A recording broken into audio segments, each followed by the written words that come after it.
Duty, the game everyone knows. Even people who don't game know Call of Duty. With a horde of fans that buy the game every year, it's a surprise to see such consistent numbers spanning numerous games that have launched. It even has an esports and cosplay scene. That's how big this franchise is. With countless games, including Call of Duty, visiting the World War II era, the premise can be a bit worn. The time era comes with a limited selection of weaponry and tools which can be restricting to the creative agency of developers. Having not played a Call of Duty properly since the rehash of Modern Warfare in 2019, it will be interesting to see what kind of changes Sledgehammer have brought to this year's beloved franchise. Without further ado, I present the Call of Duty Vanguard review. Enjoy. Straight off the bat, I was impressed with the graphical fidelity of Call of Duty Vanguard. Generally speaking, the devs of Call of Duty put a lot of effort into the characters of the campaign, and it shows again here. All the heroes have been excellently crafted, with facial animations being on par with some of the greatest games to ever implement motion capture. Peering at impressive landscapes in Vanguard, I couldn't help but feel that the scenery and the way it was laid out had been totally done in a way to emphasize the cinematic style of the campaign. In fact, there are many cutscenes in Vanguard, each being meticulously fleshed out with even the smallest details and fabrics of cloths from that era. As I always say, the devil is in the details. When it comes to the campaign, putting on a pair of headphones and immersing yourself in the world is a surefire way of experiencing what World War II was all about. Now, not to say that it was perfect all around, because it wasn't. Any character that wasn't directly related to one of the heroes or campaign looked generic and were even repeated at times. Literally two of the same models were next to each other at one point, and I thought to myself, this looks terrible and appears lazy to anyone seeing it. Even rendering was limited to about 15 meters, with NPCs becoming actual potatoes when you move further than that point. Considering that I'm running everything at 4K Ultra, I expected a little better. I also tested it on every other resolution, setting and configuration, and it remained the same throughout. If we are talking general graphics, the game looks great. The weapons, explosions and lighting effects all look top tier until you find these small moments of immersion breaking. It's a shame really, but when a franchise is pumped out annually, there must be a lot of strain on the devs. They can't possibly catch everything. If we are talking weapons, they look great, whether it be the MP40, the STG or the Kar 98K, everything looks accurate to the time period. On certain weapons you can see wear and tear, rust or even dirt smeared on the weapon, which goes a long way to becoming satisfied visually speaking. If we are looking at everything on a whole, the graphics of the game are definitely one of its strongest points, and the shift to a cinematic development process is evident, stretching to the farthest reaches of the game. Call of Duty Vanguard is more of the same when it comes to gameplay. There is a campaign, multiplayer and zombies. Each are staples of the franchise and provide the bread and butter of Call of Duty. As it stands, the campaign has 9 missions, which will give you about 4 to 6 hours of playtime depending on the difficulty. Zombies, well, you can play that as much or as little as you prefer. And finally the multiplayer, which works in a similar format to the previous games. If you are new to the franchise, multiplayer works off of a leveling system. As you go up in levels, you unlock new equipment, weapons and perks to customize loadouts and cosmetics. So let me break down each component. First up, the campaign. A short and sweet ride that has some interesting cinematic moments as well as a plethora of cutscenes spanning different areas and times during World War II. You encounter stories from each of the heroes you play with. They will provide 1 or 2 missions, which fill you in on their backstory and how they fit into the team. Functionally, they all play the same with a specialization in a weapon or 2. They have their own playstyle, providing a new perspective on the war. Like I said, short but sweet, with a huge emphasis on set pieces that will give you exhilarating experience after exhilarating experience. Don't expect anything too far from the campaign formula of other games though. Still, it's an enjoyable experience. Now zombies. This is an odd one for me to review, and I remember zombies having a lot more to it, and it seems like this year's iteration seems stripped back and bare. For example, there are no weapons of old, i.e. the ray gun, lightning gun, or just weapons that are historically loved by the community. Also, it seems like the balance is a little bit off. Players can get very powerful very early on, leading to some stall moments. Or worse, a player with good rolls can kill steal everything, leaving you with a base weapon. Not the worst zombies, but by far from the best. Zombies' story has always been a little disjointed and whimsical, and this year's edition is no different. If you love zombies, you'll have fun, and if you don't, you're not worse off for not playing it. Although, like I said, it does seem like it's stripped back a lot of content and it's missing some very key and vital things to having a good zombie experience. Finally, we have the multiplayer, which for most is the bread and butter of the Call of Duty experience. And oh boy, as someone who originally fell in love with the original Modern Warfare, everything has changed since then. The introduction of battle passes make it very hard to have an even playing field when certain players have already unlocked everything 2 days after launch and are dominating with pinpoint perfect SCGs with the best mods. I had my moments of greatness, of course, but more often than not I felt outgeared compared to those who are willing to part with additional real cash. There are 20 maps to visit spread across various game modes, and speaking of new game modes, there is Patrol, which essentially is a moving capture point which conveniently wanders into high ground locations. These high ground locations are swiftly sealed off by the first team to get to it, and the onslaught begins. The multiplayer felt responsive, but not good. The reason is the time to kill is so short that it leaves little room for counterplay, which combined with the balancing issues makes the multiplayer aspect feel oppressive. And don't get me wrong, I have a good KD, but I can see the game being difficult for new players to get into without going over a really steep learning curve, followed by a bottomless pit of despair. Strictly going to talk about the campaign here. Once again, we are in World War II. This time an alliance of heroes has banded together to form a ultimate team, if you will. Each from a different nation and each have their own stories, as I mentioned earlier. There are some which are more likable than others, and the performance by the voice actors is superb.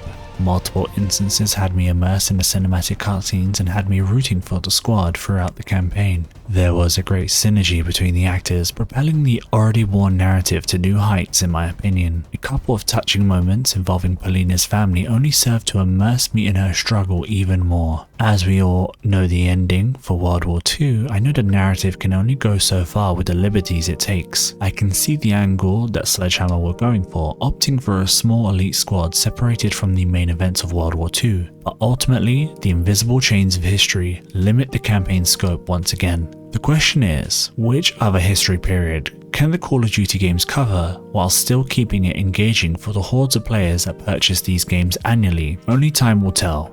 There are many bugs in this game, unfortunately, packet burst being the major one. The major issue that causes internet disconnections, not only causing your game to crash, but you to lose all progress made in that game. Not only does this prove frustrating, but has actively made me put down the game and take a break sooner than I would have liked. You then have multiple issues with stat tracking in multiplayer, and most weapons will not record your stats for the equipment challenges, which means they are broken, and some challenges don't even exist in order to fulfill the camo requirements. There are actually too many of these challenges to note here that are broken, so I'd advise watching a video in order to grasp all the challenges that are broken, and you can kind of get a feel for it there. Oh, remember dogs, everyone's best friend? Well, those are practically invincible most of the time, meaning that when you see them in multiplayer, it means a death sentence. I have personally been killed numerous times by these crypto superdogs, ending my kill streak and bringing my high crashing down. Finally, there are issues with models, most particularly Arthur, one of the operators. His watch clips into his outfit, which I spend more time looking at than looking down the sights of my gun, and you can imagine what happens next. This is a AAA title, with a prodigious financial backing that would make any indie studio blush. Call of Duty Vanguard definitely needed some more time in the oven in my opinion.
as you could probably expect from a game with a colossal budget like Call of Duty's, the soundtrack is equally impressive. High-octane moments are littered throughout the Call of Duty Vanguard campaign, zombies, and multiplayer. With those moments come gunfire, explosions, and battle charges of soldiers. I had an interesting moment when sorting through my footage for this review. A couple of clips had no audio. I watched these clips a few times and naturally there was such a stark contrast in how I perceived the game, especially during set pieces.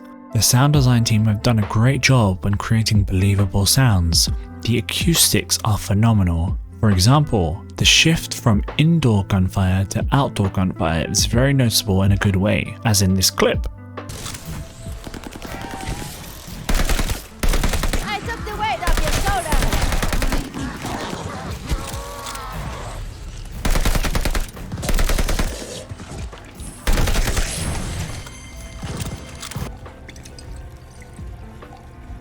Knock it back, I need you strong.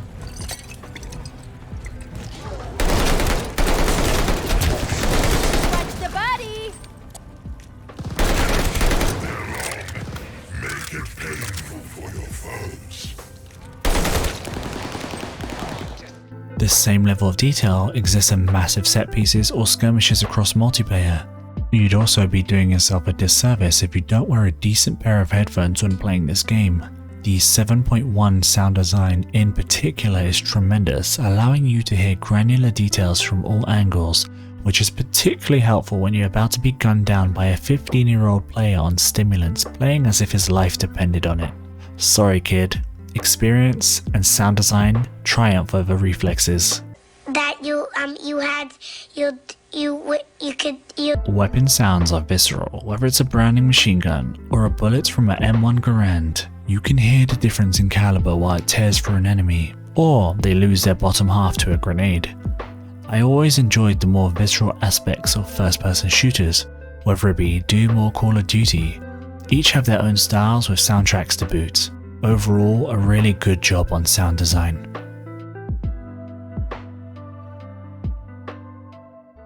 Hey guys, there it is, the Call of Duty Vanguard review. I hope you enjoyed it. Fundamentally, with these kind of games, it's very difficult to innovate in. One of the biggest things about Battlefield, Call of Duty, and Halo is that they are beloved franchises, ones with a huge fan base, and you know, those fans don't like change. I feel sorry for the devs. They produce great work year after year, and they're probably always on crunch, so thank you devs for creating these amazing games for us to play. Anyways, I'm going to give this a green and amber light. One of the reasons I'm going to do that is because there's a lot of balancing issues and there's a lot of bugs. So many bugs that need to be ironed out. Now, if you're a Call of Duty lover, you're going to go ahead and buy this game regardless of what I say or any other YouTuber says, and that's cool. But if you are an FPS lover, but you're not into Call of Duty, is this worth a purchase for you? I think if you are so inclined to play with friends, or maybe you just want a new FPS game, jump in. It has a great story to the campaign, zombies is so-so, and the multiplayer has elements of greatness in it. You can definitely see it, and as someone who's played most of the CODs, I can definitely tell you there's something there. Now, again, there's lots of balancing issues, so expect that. Now, if you're a player who doesn't really play FPS games and you're kind of like on the fence about it, wait for a sale. Definitely wait for a sale. Wait until all the balancing issues have been fixed and bug changes have been placed in, because otherwise you're not going to have a fun time. You're going to end up regretting your purchase, and with Call of Duty, it's one of those games that's a real time sink. So there it is, guys. I hope you enjoyed the review. We're almost at 1,000. If you liked the content, feel free to give it a thumbs up. If you loved it, feel free to subscribe to stay up to date with the channel.